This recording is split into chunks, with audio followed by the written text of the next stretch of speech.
Boa tarde, secretário. Então, vou convidar vocês para conhecerem a cadeia de valor do babaçu.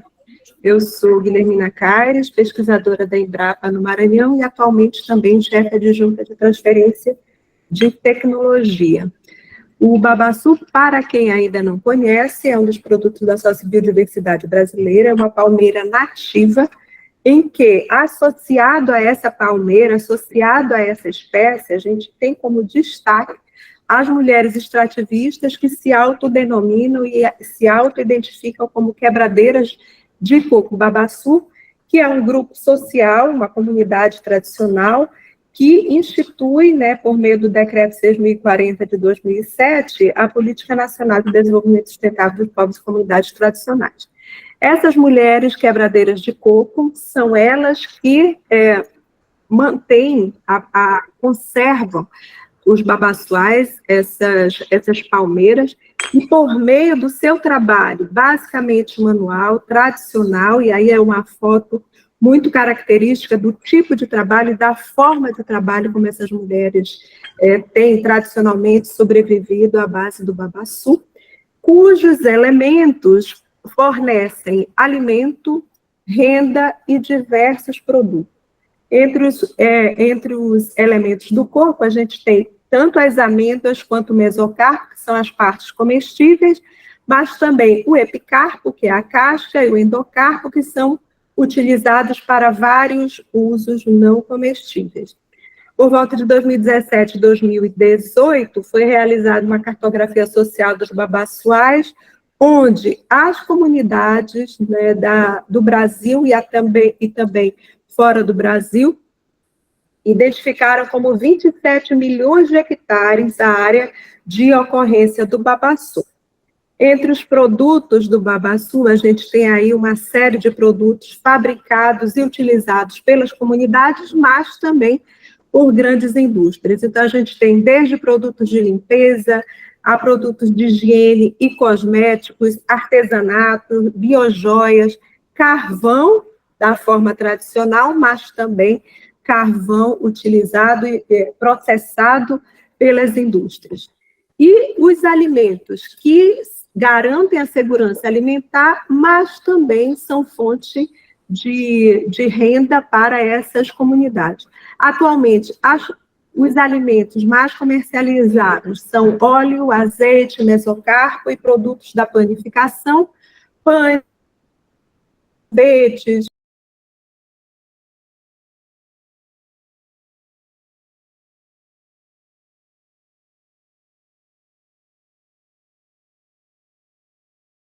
desses alimentos, biscoito vegano, gelado vegano, bebida vegetal equivalente ao leite vegetal, à base de babaçu, análogo de queijo, hambúrguer e farinha da amêndoa de babaçu para consumo humano e também para consumo animal, que é a partir também da amêndoa de babaçu. Todos esses produtos estão sendo desenvolvidos em parceria com as quebradeiras de coco, com as comunidades extrativistas e também com parceiros institucionais. O foco da nossa atuação em Embrapa Cocais no projeto é essa faixa que a gente está destacando aqui, que vem do Maranhão, Pará, Tocantins, Mato Grosso até Rondônia. Aí, somente no Maranhão, na Amazônia Maranhense, nós temos alguns territórios prioritários, mas ainda estamos em contato com movimentos sociais, com parceiros e também com algumas comunidades para identificar o potencial e as demandas de máquinas, ferramentas, equipamentos relacionados à cadeia do babaçu nesses estados. No Maranhão é onde existe a maior produção de amêndoas do babaçu. O último dado que a gente tem aqui em 2022, que chegou a ser produzida mais de 30 toneladas de amêndoa, o Maranhão responsável por quase 90% dessa produção, porém, quando a gente relaciona essa produção de amêndoas ao valor da produção, a gente tem aí somente o valor de R$71 mil, mostrando que a agregação de valor, e não somente a venda da amêndoa, é uma demanda das comunidades, mas também um potencial, uma possibilidade da gente desenvolver outros produtos, agregar valor aos produtos que já são conhecidos, fabricados e comercializados nas comunidades. E tanto no Plano Nacional da Promoção das Cadeias da Sociobiodiversidade, em 2009, quando foram identificadas, né, que seriam necessárias algumas demandas relacionadas a estudos para adequação da política industrial às especificidades dos produtos da sociobiodiversidade, já indicavam também algumas dessas demandas para o babaçu. Além do desenvolvimento de tecnologias e processos industriais de baixo custo, voltados para agregação de valor, e também o desenvolvimento de equipamentos para indústrias de pequena escala, com base no uso de energias renováveis. Isso em 2009. De 2011 a 2017, a Embrapa Cocais, em parceria com outras unidades da Embrapa e outros parceiros institucionais, realizamos um fórum de discussão chamado Babaçutec, onde foram identificadas várias demandas dos grupos agroextrativistas, e sendo que a principal demanda foi o processamento integral do babaçu, aliado a alternativas para a quebra do coco, que é, sem dúvida, a etapa mais penosa de toda a cadeia de valor do babaçu.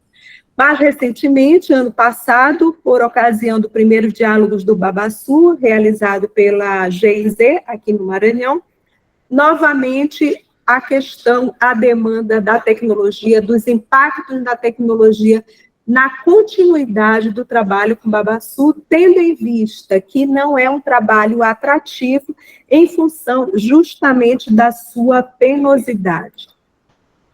Essas foram algumas das indústrias, essas são algumas das indústrias e organizações comunitárias do babaçu com as quais nós mantemos contato, e também por meio de um estudo da GIZ, que eu não vou entrar nesse detalhe, mas é só para identificar que a gente já tem informações para esse mapeamento da cadeia, né? Então, por meio dessa metodologia ValorLink, né, que é muito utilizada pela GIZ, a gente consegue identificar as funções dos stakeholders na cadeia, como também a sua importância e as suas demandas, e se nós fazemos essa associação com as tecnologias, a gente tem aí um potencial fonte de informações.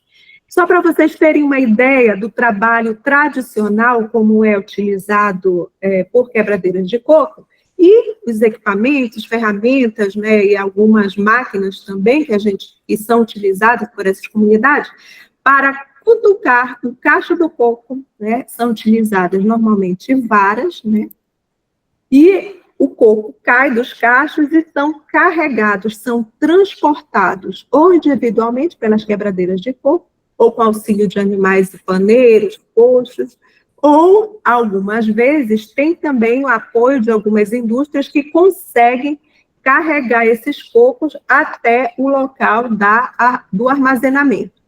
Em geral, a maioria das vezes, esse coco é armazenado na própria comunidade e eles são quebrados manualmente pelas quebradeiras de coco de uma forma muito cansativa, que tem como impacto uma série de problemas de saúde para essas mulheres.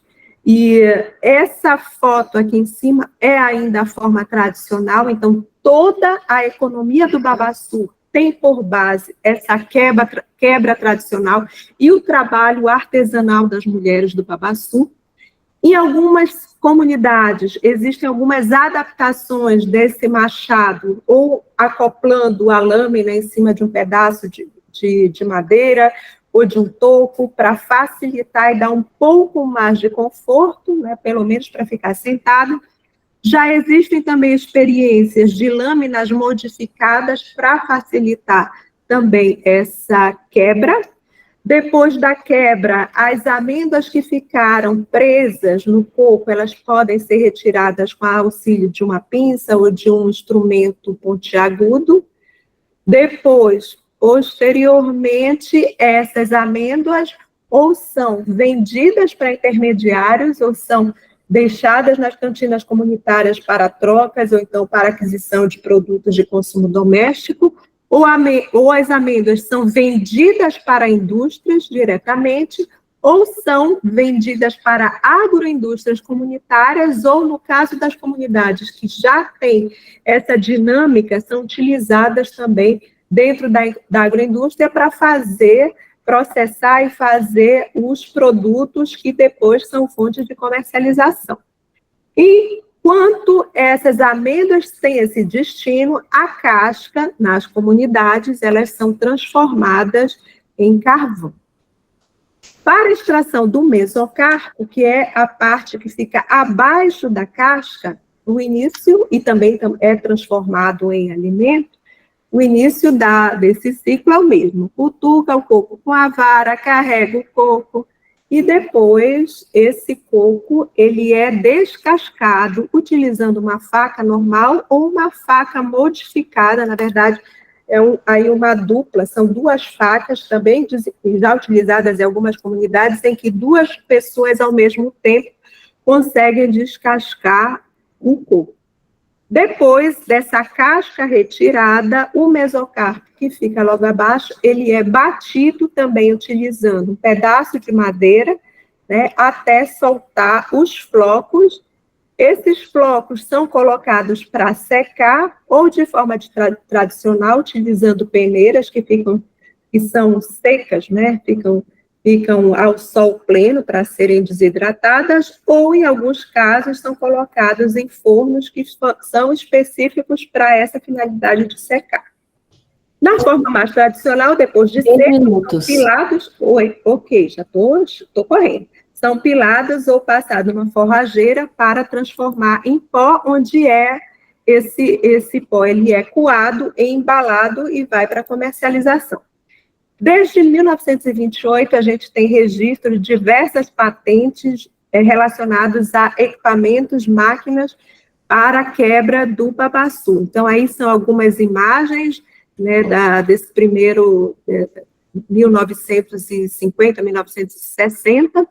Mais recentemente, outras máquinas começaram a ser desenvolvidas com diferentes funções também, mas vejam que são máquinas grandes, são máquinas que dificilmente essas comunidades têm condições de manter, têm condições de repor peças, têm condições de utilizar de forma individual. Na agroindústria, para a produção de alimentos, as máquinas e equipamentos são fáceis de ser adquiridos no mercado. Essa é uma ferramenta que foi demanda desses grupos com os quais nós estamos mantendo contato já há alguns anos, onde foi demandada uma máquina de uso individual que pudesse ser utilizada sem energia elétrica, que pudesse ser utilizada por cada quebradeira de coco. Recebeu o selo de tecnologia social, nosso colega José Mário Frazão, que está participando, que é da nossa equipe, tem sido o articulador dessa tecnologia junto com as quebradeiras de coco. Então, temos vários desafios e também o potencial dessa espécie extrativista, porque ao desenvolver produtos que têm associado a identidade cultural e o trabalho manual de quebradeiras de coco, que são a base dessa economia, nós podemos ter aí uma oportunidade de desenvolver tecnologias, de desenvolver soluções tecnológicas para apresentar produtos aos consumidores que tenham interesse em consumir esse tipo de insumo, de produto, de solução tecnológica que venham dessas comunidades tradicionais. Porém, temos aí o desinteresse de novas gerações de extrativismos, e não só de comunidades, mas também os filhos dos empresários, até mesmo os profissionais que estão sendo formados, né? Ao mesmo tempo tem esse interesse pelo extrativismo, que sempre é associado à pobreza, mas também tem o interesse por tecnologias digitais. Outra preocupação que nós temos é a resistência de alguns grupos de mulheres pelas tecnologias, justamente porque elas associam às grandes máquinas que excluem do processo. Precisamos ainda melhorar na divulgação dos benefícios do babaçu. e cada uma dessas etapas apresenta oportunidades para desenvolver máquinas, equipamentos, ferramentas que promovam melhores condições de trabalho, mas principalmente que gerem impacto social positivo para essas famílias. Essas são algumas parcerias das nossas que já vemos realizando com inovação aberta, desenvolvendo tecnologias com quebradeiras de coco, com famílias, e convidamos vocês que estão nos assistindo para também se juntarem a nós e fazerem essa rede cada vez mais ser fortalecida em função do impacto social que é possível gerar para essas famílias, para essas mulheres. Nosso time Babaçu da Embrapa Cocais agradece a sua atenção. Além de mim, Guilhermina, existe João, Flávio, Zé Mário Frazão, que o Daniel falou que quem tem menos de 15 anos está presente aqui em todas as cadeias. O Zé Mário Frazão tem um pouquinho mais, tem uns 40 anos de experiência com Babaçu. Viviane, Marcos Toledo, Flávia Bessa, Carlos Vitoriano, muito obrigada, estamos aqui à sua disposição.